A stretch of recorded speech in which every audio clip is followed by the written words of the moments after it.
Yeah, right there, that's fine, yep. Chief isn't gonna be here tonight. Okay. So thank you all. Just to introduce myself, I'm Kevin Lynch, Chief Operating Officer with Slick Networks. We're based out of Nickelville. Some of you may know us. We've offered internet service for the past 20 plus years in Massena and other communities. Met with the mayor a couple weeks ago, let him know about a project we've been working on since June, and that is we're going to be bringing residential fiber service to the village of Massena. So for, again, a couple decades, we've offered services to the schools, so the village and some other, mostly business focused. And over the last 10 years, we've done a lot with New York State grants. It's really allowed us to build out our network and kind of get to an economy of scale where we now can invest. The way those grants worked, we primarily got the unserved folks, so we were outside of the villages, and now we're at the point where we're able to invest in buildings in the villages. So just wanted to bring that to everyone's attention. You may have seen the trucks around. They've been doing quite a bit of work. And essentially what we'll be doing in the village is we'll be offering internet and phone service. It's an all-fiber network, kind of state-of-the-art. We'll be offering speeds for businesses up to 10 gigabits per second. The network's capable of delivering that everywhere. We probably won't have that price, that speed for residential initially out of the gate. What we're targeting is 3 packages, 100 by 100, a 500 by 500, and a gig by gig speed. One of the things that's a little bit different about a fiber optic network, it's symmetrical, which means your download and your upload are the same, as opposed to a cable-based network where you get pretty good download, but your upload is really limited. That's a great benefit for anybody who's doing video conferencing, putting a lot of data up there. The other thing we've seen since the pandemic is a tremendous amount of people who've shifted to working from home, and that symmetric connection is very nice for that. The other major difference too is the latency, which that's how, so your speed, think of it as a car. Most cars can go 60 miles an hour, but obviously a Yugo versus a Corvette, right? On fiber, you're going to get there a lot quicker. It's a very snappy connection, very low latency. So any kind of interactive type things that you do that are internet-based are going to be much quicker. And so with that, we'll be starting service probably mid-September. We'll start offering those services. A couple points on that. There is a section of town I know, and I think the mayor lives there, where the utilities are buried. We haven't started that yet. We're working with Public Works to make sure we have everything in place to do that. We will also notify all the residents that we're doing that and give a chance for feedback. We don't want to be unwelcome, but it is going to take a little bit of work in people's yards to do the buried section there. So we want to be good neighbors and good partners and work through that with the village and not cause a undue disruption for folks. We also think doing that late fall will probably have less impact, give a chance for everything to recover for the spring and lawns and things like that, as opposed to doing it early in the summer and then trying to get your lawn going again. A couple other things just to note. With Slick, we do participate in the Affordable Connectivity Program. If folks aren't aware of that, that is a program offered through the federal government. I don't want to get the details wrong, but essentially if you qualify for free or reduced lunch, WIC, SNAP program, or if you're on Social Security disability income, you can get a $30 credit towards your bill. Most internet providers provide that, so if anybody, regardless, you should take advantage of that program if folks qualify. And what's nice about that one is it comes right off your bill, and then the company is reimbursed, so the individual doesn't have to worry about reimbursement. As soon as they qualify for it, they'll see that credit show up monthly on their bill. And then the other thing I mentioned to the mayor as well is if the village has needs connecting different facilities, we'd love to work with you on that, because we will have a nice fiber network. And I wanted to thank, I don't know if anybody from the electric department's here, but MED's been phenomenal to work with. They've been great partners for many years, and in this process particularly, they've been really good. So it's great to work with a local utility. It's really made that process work well. I didn't want to take a lot of time, but I did want to just inform folks what's going on and open it up if anyone had any questions and concerns. Village Attorney Ricardo is going to look at the agreement. Oh, great, thank you. And then once he gives us the green light, and I'll ask the board for permission later in the meeting to allow me to sign it. Yeah, so and that's the underground. Right. We haven't heard back from him yet, but we'll hear back from him shortly. Great. Thank you for the information. Yeah, that's excellent. questions for anyone? Questions, concerns? I think we're all open to competition.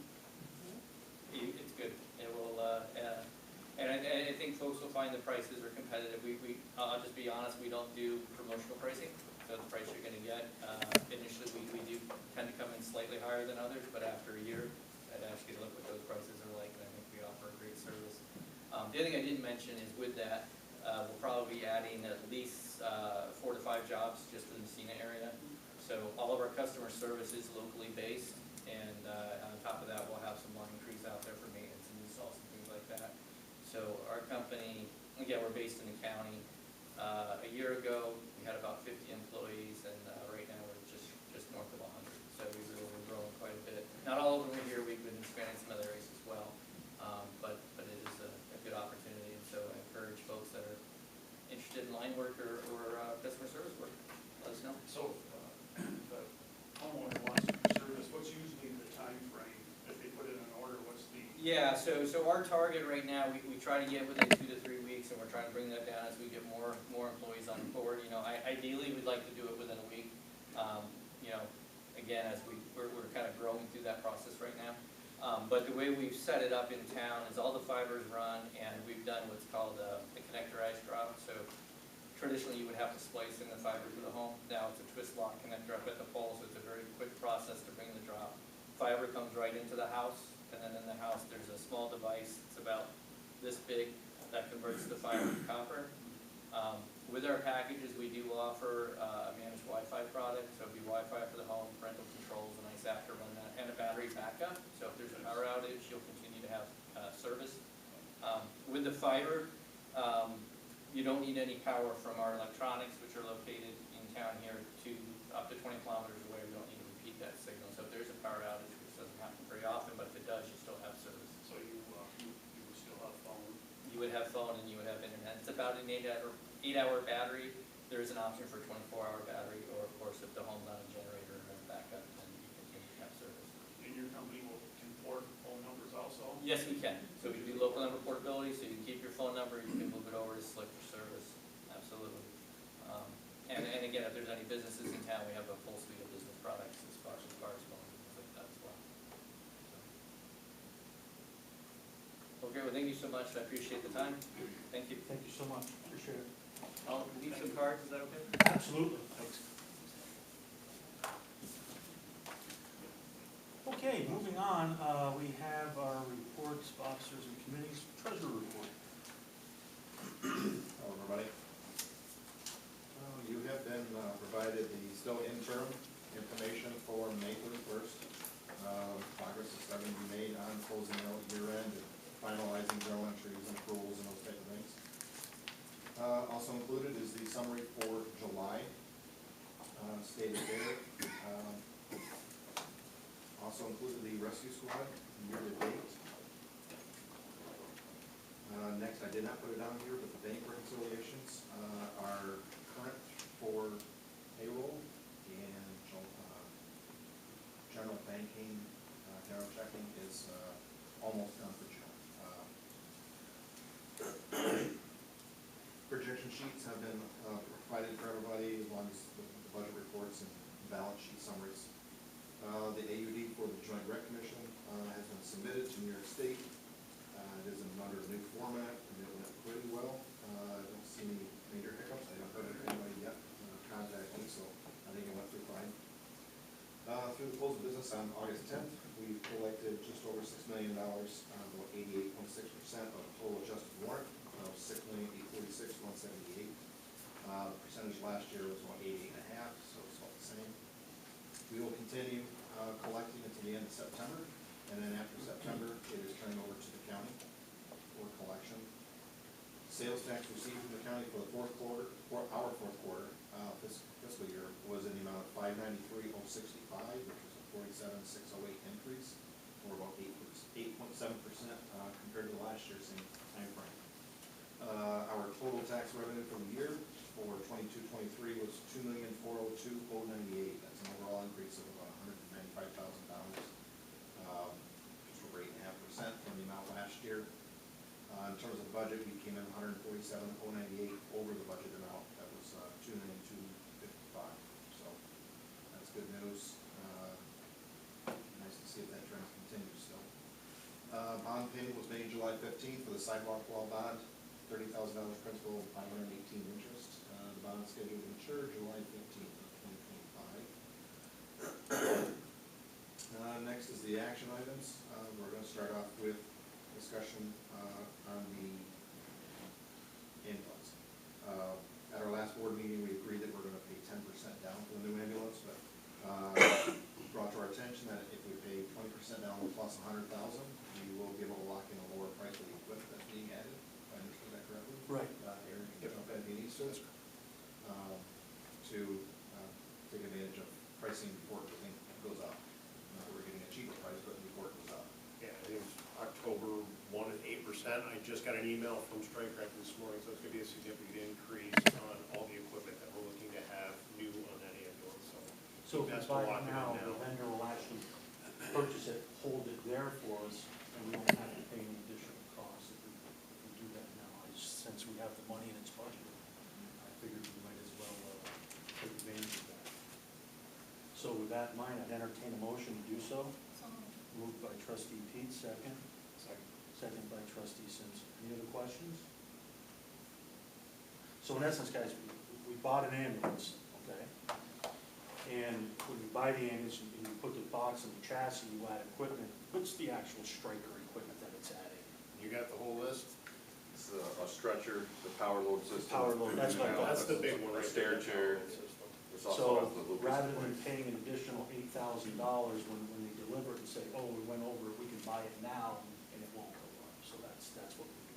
And it locks in that Yeah. 100,000. Yeah. That's a great idea. Anything else? That's great. All those in favor? Aye. Opposed? Motion carried. Deb? Next one, the DPW superintendent is looking to transfer $6,000 from the water contingency account, 300-1990-400, to his water credit card fees, 300-1375-400, to cover expected shortfall in the annual credit card processing fees. Only $6,000 was budgeted, but I'm looking at it recently, it's tracking compared to what it was last year, about $12,000, so we're gonna up that by 6 to cover that. I'll entertain a motion. Moved by trustee Simpson, second. Second by trustee Winston. And I think that's kind of a universal problem that everybody's getting with these credit card fees and such. And we just have to remember at budget time next year that we've got to bump it up. Yeah, I had them make a note for next year to increase that to cover it. More and more people are doing electronic payments. Yeah. So electronic payments, that costs more. Anything else? All those in favor? Aye. Opposed? Motion carried. Good. Kevin? And my last one is looking for the DPW superintendent to transfer $7,050 from the refuse, water, and sewer contingency accounts. The 175-1990, the 300-1990, and the 400-1990 to his central garage equipment account, 100-1640, for the purchase of a JPRO professional automotive scanner to diagnose vehicle repairs. If I got that best described. Yeah, that's right. Entertain a motion? Moved by trustee McGowan, second. Second. Second by trustee Pete. Any questions? Probably fix the vehicle today without something like that, I would suspect. That is on the agenda later down, just authorization for him to purchase it, but Guess we'll do it now. All those in favor? Aye. Opposed? Motion carried. That is all I have.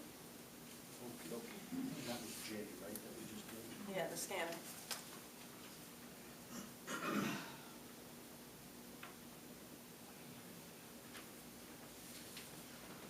Thank you, Kevin. Next up, committee reports, code enforcement. Well, I've made a lot this month. Aaron's been pretty busy. Got a busy little department over there. Where do you want to start? I guess we can start right with the rental code, right? Okay. I'm gonna start and say thank you. I know you, James has been James, have crushing been it. on top of this. Reached out to the attorney too. I think it's looking really good. Just to get kind of a brief overview, we're looking to potentially add an entire chapter to our municipal code covering rental properties in our community.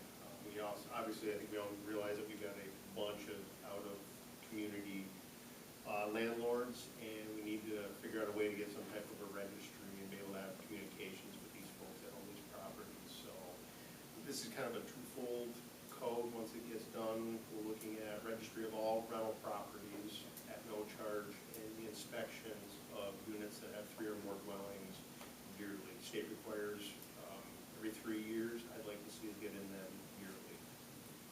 And that's the gist of it.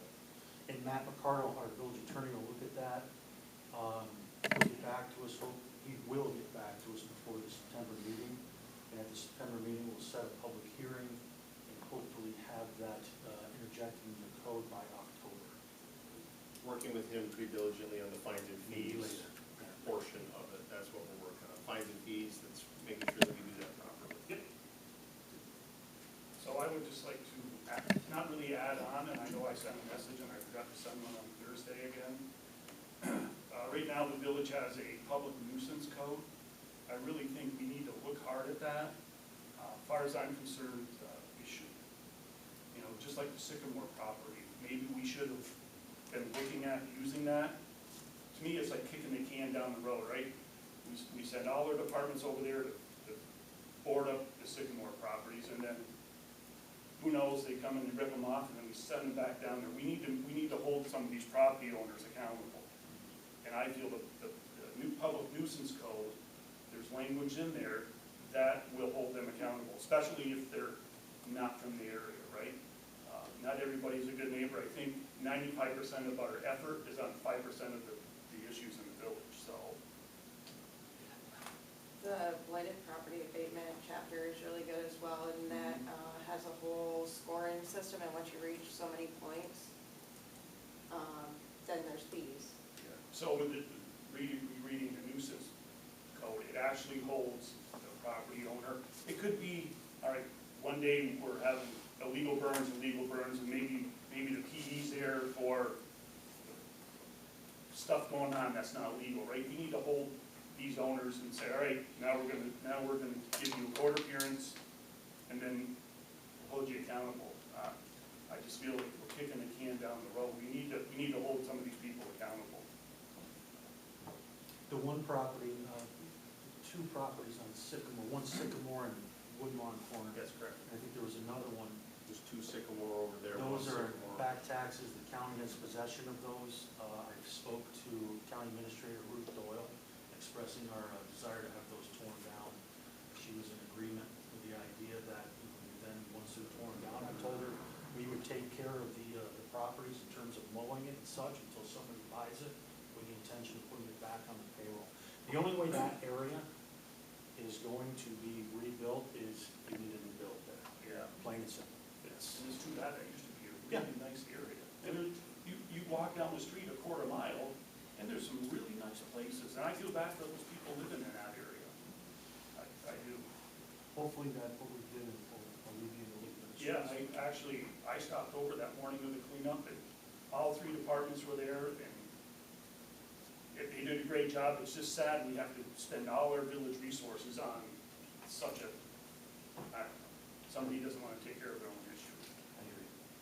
We're in that area working very diligently. Yeah, and you guys have been all over the past few weeks too, and there's some more down on the agenda too, so. Been busy. Anything else in our code? That's plenty. Okay. Economic development. Ken and I have been working on an event scheduled for October 14th downtown with a rain date of October 21st. We have a great group of volunteers. We're also working with Jason Hendricks with Explore Massena. It's getting bigger by the day. We have about 40 vendor applications already, food trucks, beer trucks. We have some activities planned for the kids like face painting, pumpkin painting, and bounce houses. That'll all be free for them. We have some like game tables set up, tic-tac-toe, checkers, cornhole. That'll also be free. The theater's going to do a haunted house. We have some bands set up. We've now branched out into a house decorating contest in the village and the town. The local art honey studio is going to do a big art project. Yoga studio is now signed on. They're going to do something, so it's just getting bigger, and we're really excited about that. We want to do some fireworks, which we do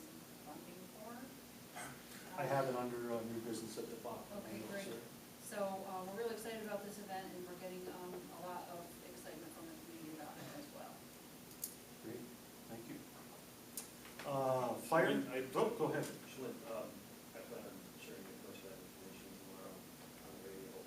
Great. As far as like a point of contact, really? Matt, I'm helping her out, so I,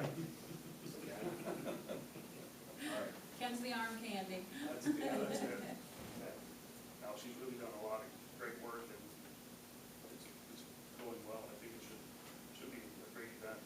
Thank you. Great work. Fire? In place of our committee meeting, we did a drill yesterday where I got to put on some spray out gear and use their new extraction equipment. Pretty fun. I didn't realize how heavy and how difficult physically it would be, but, anyhow, the new extraction equipment is on the trucks and ready to use now. It's all battery powered. Really? You know, it's like, you pop into your drill at Ryobi Beach, Milwaukee. It's unbelievable how much power that has. Wow. Like the old days, you had to keep stretching hydraulic lines, and then what if you're 500 feet off into the woods, right? It's amazing. Everything on that now is battery powered. It's Great. It's amazing. Personnel? Trustee Dietz and I have attended several interviews over the past couple of months, so we're thankful to see some appointments under new business. Super. Police? I met with the chief earlier this month. Just a nice conversation with him, but as far as business goes, they're working on integrating new technology into the cars. That's pretty important. Chief isn't here tonight. There was an incident that I have a sneaking suspicion we'll all read about tomorrow. Rec? Okay, under old business, frog jumping contest was July 20th, there are about 30 participants. Love Massena was put on by NTC at Alcoa Field on July 15th. Summer rec is coming to an end, there were about 140 children that attended that 6-week program and everything went well. There was a group trip to Calypso Water Park on August 7th, and there were about 27 participants on that bus trip. New business. So the roof project, looks like it will be completed in mid-December, around $94,000. Street hockey camp will be going August 21st to the 24th, 6 to 12-year-olds, $25. This weekend is Rockin' the River, so make sure everybody's going. It should be a great time. The weather looks great. It's, as far as I know, it's all free, right? Everything's free, pretty much. Entertainment, vendors, food trucks, and then there's fireworks afterwards. Should be great. There's some good bands. It should be a good time. Disc golf is at the beach. Movie night sponsored by Liberty Utilities. A couple times by the end of August, popcorn will be provided, and there's a few more softball tournaments this weekend, and next weekend. So. Great. Rescue squad, I think we kind of hit on the big thing that we wanted to talk about, and we've already addressed it. Ambulance is back on the road. Oh, The new ambulance is back on the road as well. Street, water, sewer? So, I met with Marty a few weeks ago, and I know I sent a few emails out, and it has to do with the truck routes in the village, especially East Hatfield, and there's one property owner that keeps reminding me that there's trucks down there, and I've actually talked to a couple other individuals that live in the non-truck route area. I don't know if we can add some bigger signage, maybe when you turn off the main street, because there's one little sign that shows it's a truck route, and then when you get behind Hart Haven, there's a little truck sign with a line through it. So it was hard for me to see. I don't know if maybe we can add some different signage, so maybe it'll direct the trucks away from Hatfield. I know I talked to Marty briefly about it. Yeah, and like I said, we can look at some larger signs. And I know the chief said his guys have been over there, but they got 100 other things going on, you know, and I get it, and it's early in the morning, and it's waking up the neighbors, I get it. I guess if I was going up and down Bridges Ave every day, I might hear it from my wife too, so. And I do think the airport project kind of increased the truck traffic for a while. And I mentioned that, but I told this resident that I would bring it up tonight for discussion, so. One of the things that Marty and I talked about, and I think it's a great idea, is integrated supply at the DPW. Getting rid of all the old auto parts, we're gonna have, hopefully someone come in and stock some stuff, and if the village buys it, that's what we get charged for. We're not paying for something that's sitting on the shelf. Right, it's a controlled inventory, and they come in and stock the shelves, everything is theirs till we buy it. You're not stocking inventory for a truck that's been gone for 20 years, right? One quick thing I would like just to bring up also, and I didn't even mention it to anybody, but the whole clear trash bag thing, I guess it's hard to find clear trash bags in Massena for some reason. I just got Well, one today. yeah, So, apparently they got taken off the shelf from recalls at Walmart and some of the big box is stores. that what it was? We did ask Walmart to put a sign up that they could get them at Valley Paper. Yeah. And we need the clear garbage bags because our guys are, we need to see. You need to see, yes. And I told the people that, go to Valley Paper, a lot of them, like, oh, they don't take this, they don't take that. We need to keep that policy in place to clear bags. It's And very important. As we mentioned last month's meeting, this would be a great opportunity maybe for another vendor to sell garbage bags. I don't, Well, and with that being said, that and the paper bags for leaves, yeah. we're looking at trying to buy bulk at DPW where we could get maybe a lower price and then sell them to the public, something like that with it. Yeah. So I just wanted to note that, on top of everything else that you guys are doing, so. I don't have anything else, unless you. Okay, thanks. Next up, initial public comment period. Just a reminder, speaking 3 minutes. This isn't public debate. This is public comment. If you have a question and I don't know the answer, I'll give it to you. Okay? Mr. Kingsbury? I want to ask Ken, what if you have people that want to volunteer to clean up? Clean up. Clean up what, Mike? That place you were talking about, the, Cold cleanups? Oh, I would say that's probably a liability of the village to allow that. it'd be great, but we can't let regular people go, especially if we're involved in the cleanup. Because let's say, God forbid, someone hits a hypodermic needle or something like that.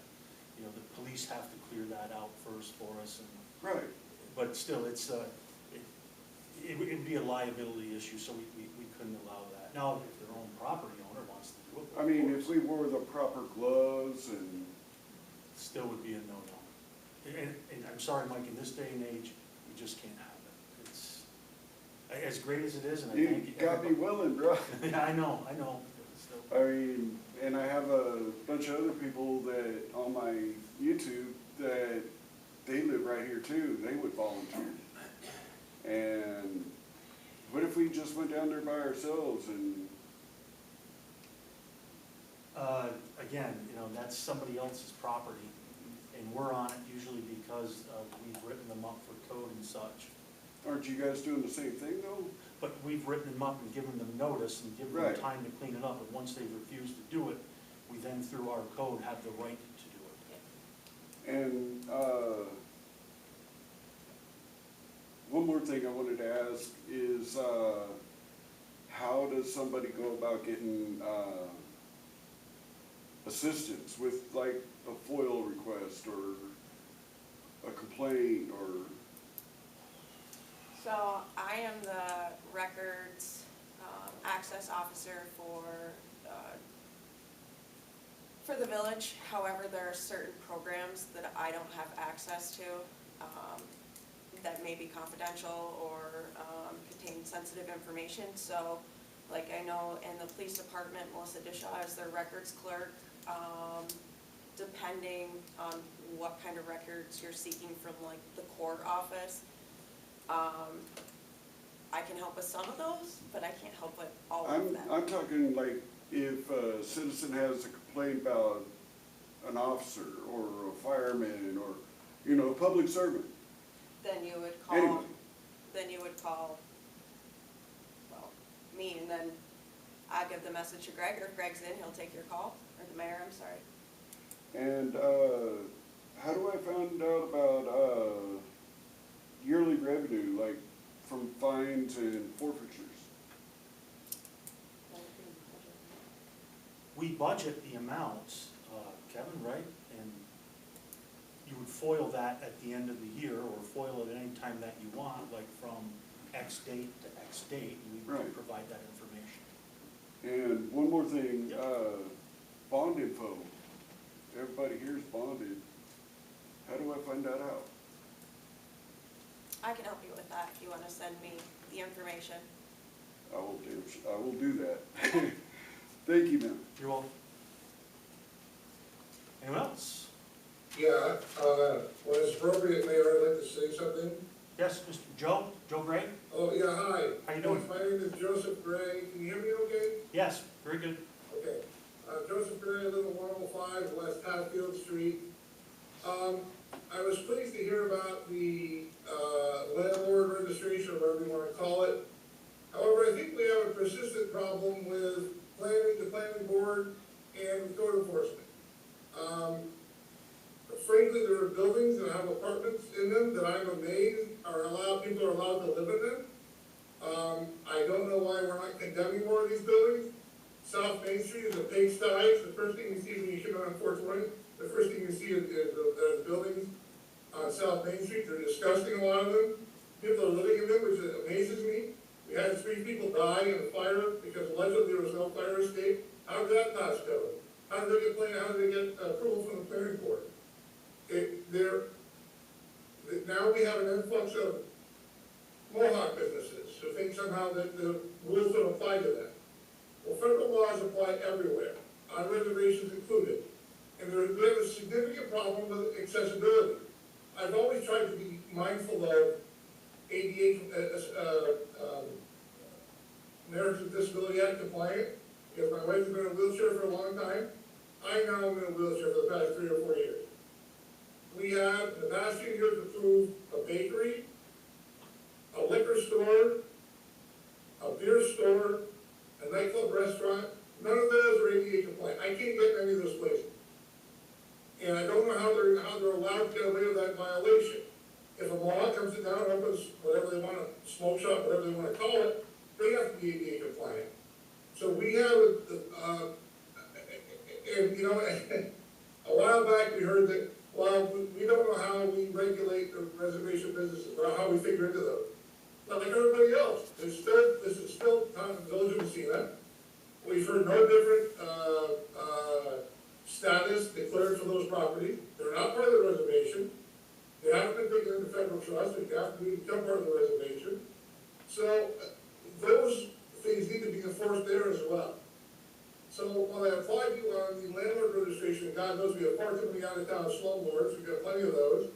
Hopefully we're cracking down on some of those. We need to do a better job. Planning needs to be much, much tougher. The planning board does on accessibility. How do you open a store or a business in the past year, 2 years, and not be ADA compliant? How does that happen? Why is no one saying at planning board, where's your handicap parking? Where's your handicap access? That is all federal law. The village should be enforcing that, and you have been, to some degree, but I just gave you 4 examples. I'm sure there are many more of businesses that are not accessible, and they should be. And that is a planning issue number 1, and a code enforcement issue number 2. So if someplace isn't ADA compliant, we issue them a citation or warning first, preferably. And some of them have, an 8-inch lip to get in their store. How easy would that be to put a ramp on? It would cost you virtually nothing to put a piece of plywood to support them and to make that compliant.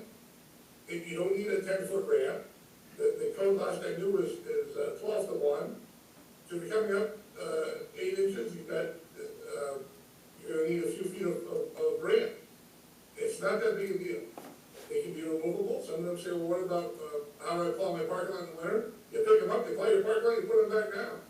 It ain't rocket science. So we have been I believe, as a community for several decades, far too lax on code enforcement. And you need to be tougher, you need to condemn some of these horrible buildings, it's what the Sycamore should have been condemned a while ago, in my opinion. You condemn a building, you can't occupy it. Now, here's the landlord right in the pocketbook. He's not getting any more checks from social services or wherever he gets his income, and we're, in essence, shutting these places down that need to be shut down. I know a private individual has a house on East Orbis. It was condemned because of a crack in the foundation. They wanted to fix the house up, but couldn't afford to repair the foundation. Wouldn't have done any good without repairing the foundation because it wasn't habitable, it was condemned. So why are we condemning more places? And if the place is a pigsty, clean it up. If we need a chance to go do that, we'll glad to hear that too. There's some adjustments to the code. But I mean, think of it, if you're a visitor coming into town from Saranac Lake, from the mountains somewhere, or even anywhere to the south, you come in on 420, what an eyesore, what a pigsty that place is. And I live just a couple blocks down the street, it's embarrassing to see that stuff all the time.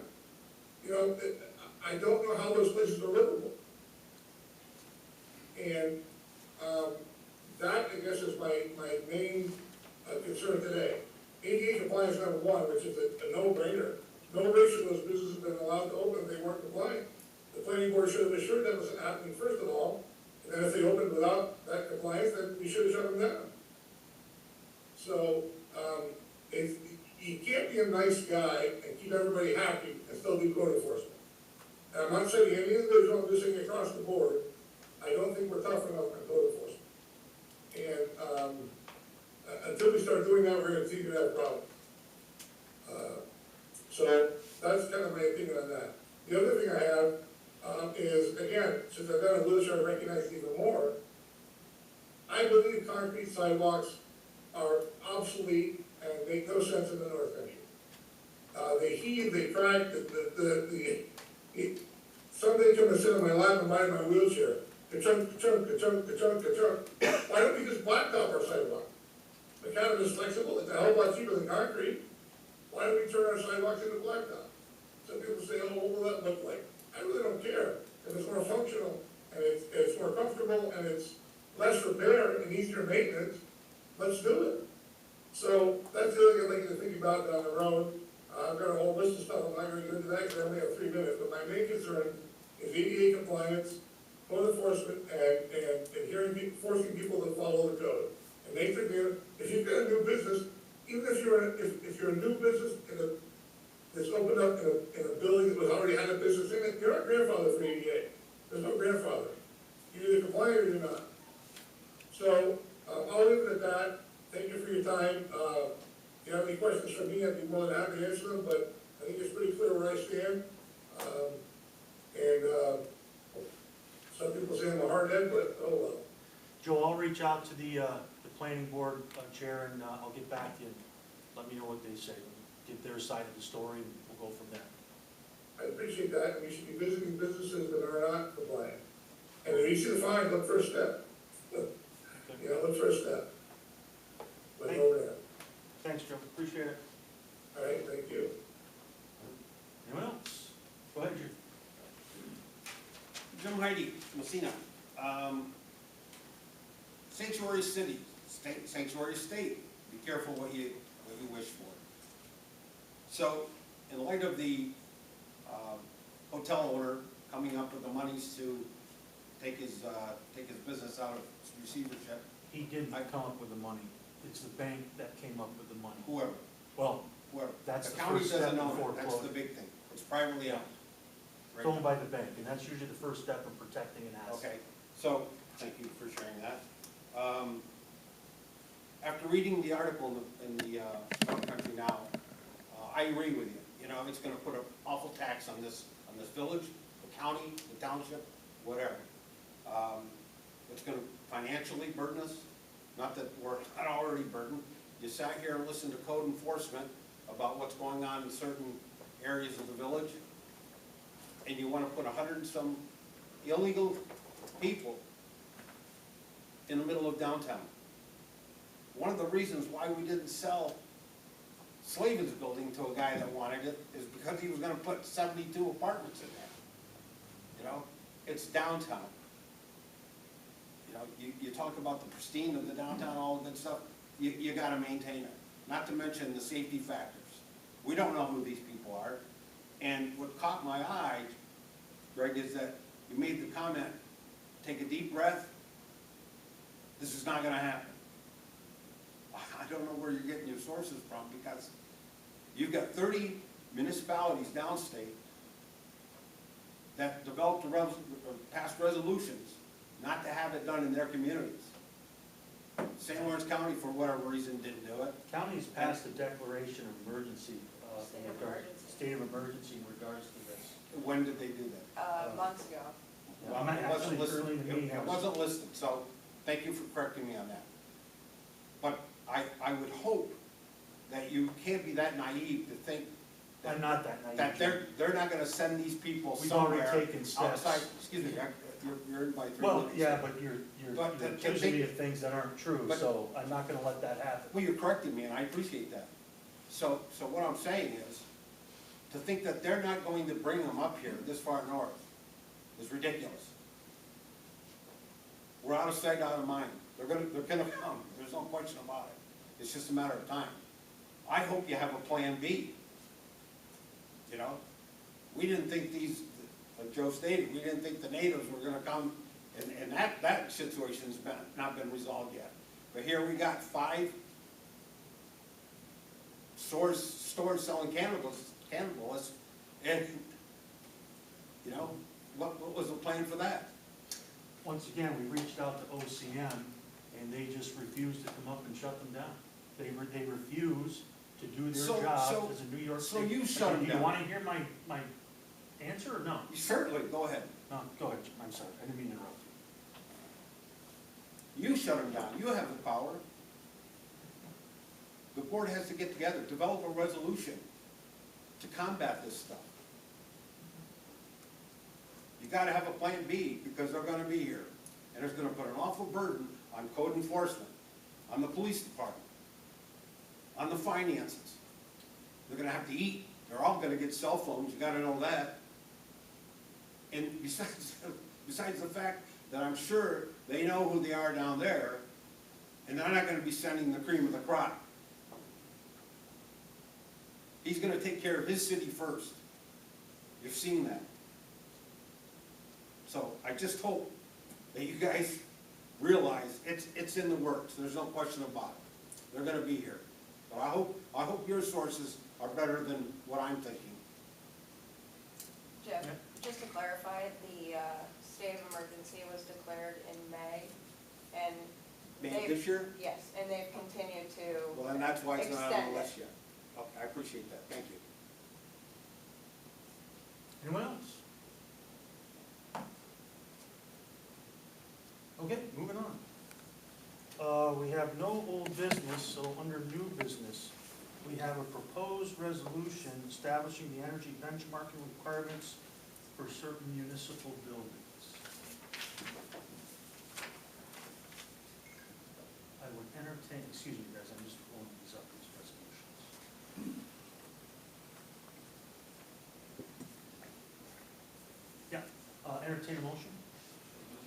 Moved by trustee McGowan, second. Second. Second by trustee Teets. Questions?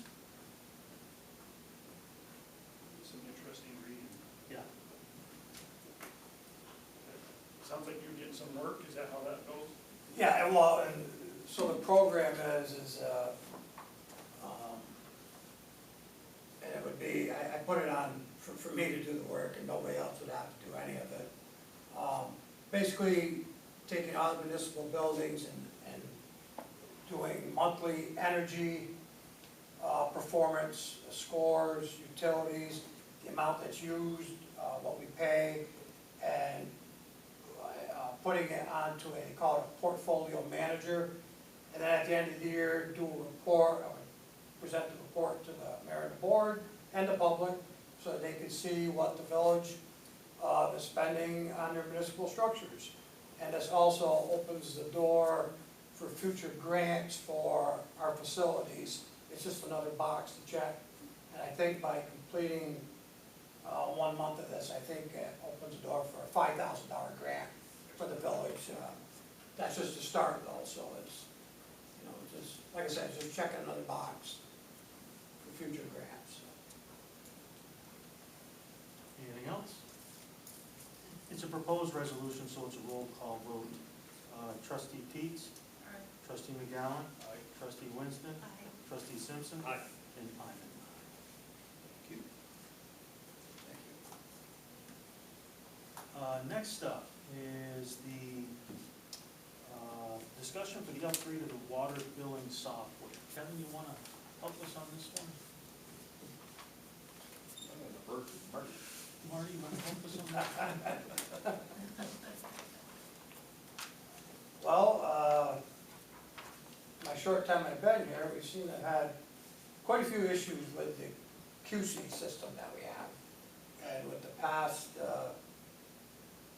person that was sitting in that seat, she shared a lot of the issues that she was having. And one of them, with the present, company that we're dealing with, is the, support. I mean, she would go weeks and weeks and weeks without getting, tickets resolved. Spoke to QC quite a few times, and their response was, well, they need certain people to take care of certain issues, and those people weren't available, which, to me, we're paying pretty good money for support, and we weren't getting it. Second of all, this new system would tie in perfect with what we have for our other program, Tyler, Inco. So,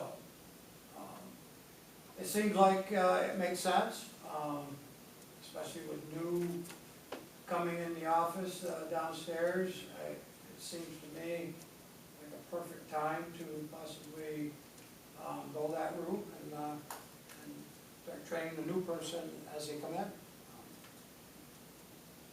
And Kevin, you mentioned that if we're gonna do this, in order for it to we'd have to kind of get in the queue now, if you will, in order to be ready for April 1st. Correct, there's a 3 to 4 month implementation schedule that it's gonna take to build everything, build the GL, get everything loaded.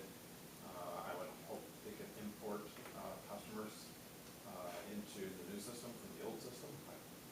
They didn't really get into that kind of detail, but I would hope they should be able to transfer over.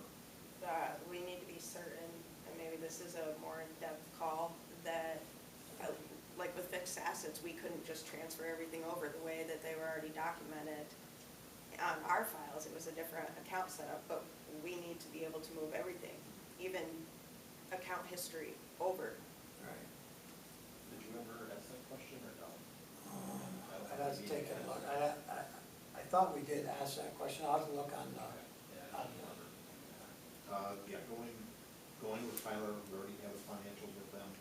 Payroll, Excel would be kind of a full suite, which, coming from a person that's done this a number of times, being fully integrated is the way to go. We spent a lot of time chasing our tails, trying to export, import.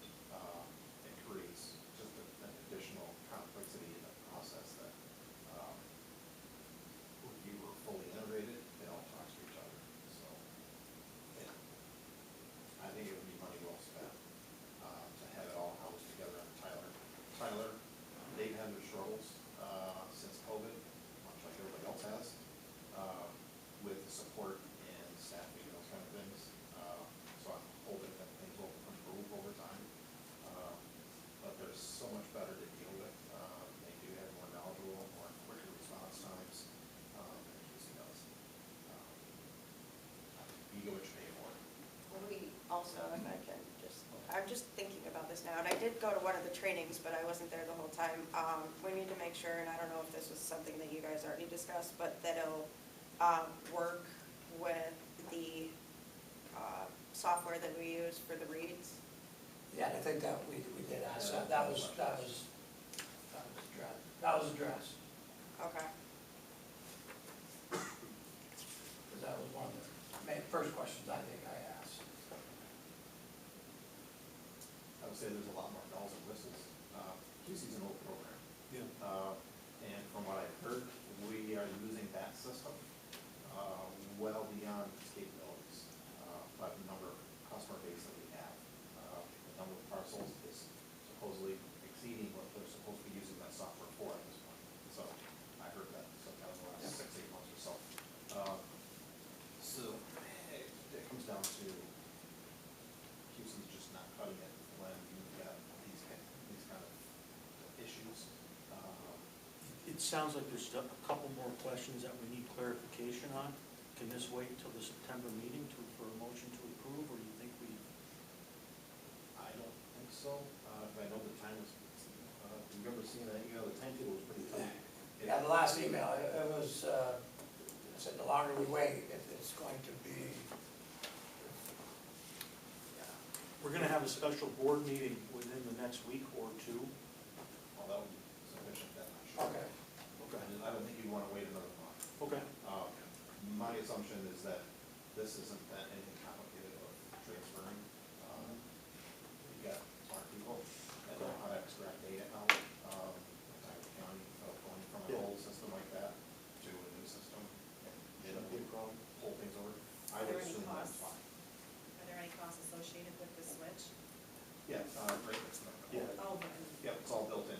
You're gonna see quite a substantial amount of cost, which is the professional services, because there's a lot of, people and time, devoted to implement for the months. But after that, the annual cost is, I think, more than what we've been paying. They can't get what you pay for, it's more money, but we're gonna get a better system out of it. I would suggest that get your questions answered within the next week, because I think our next, that special board meeting will probably be next week or the week after. It's for insurance.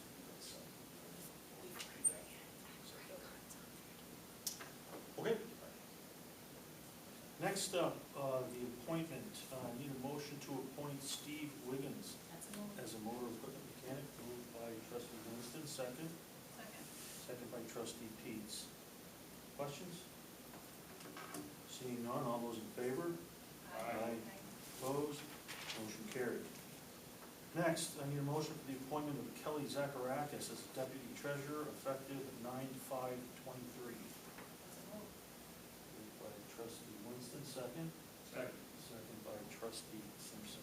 Questions? All those in favor? Aye. Opposed? Motion carried. Next, I need a motion for the authorization to canvass for a motor equipment operator. Moved by trustee Simpson, second. Second by trustee McDowell. Any questions? Seeing none, all those in favor? Aye. Opposed? Motion carried. Next up, authorization to canvass for a motor equipment mechanic. Moved by trustee Winston, second. Second.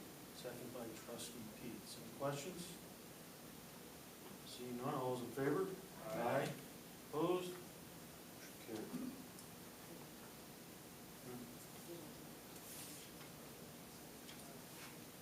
Oh, yeah, these aren't new positions, we're just filling backfills. Yeah. Okay, sorry. Thank you. Next up, I need a motion to authorization to replace the boiler control boards at the community center. Moved by trustee McGowan, second. Yeah. Second by trustee Simpson.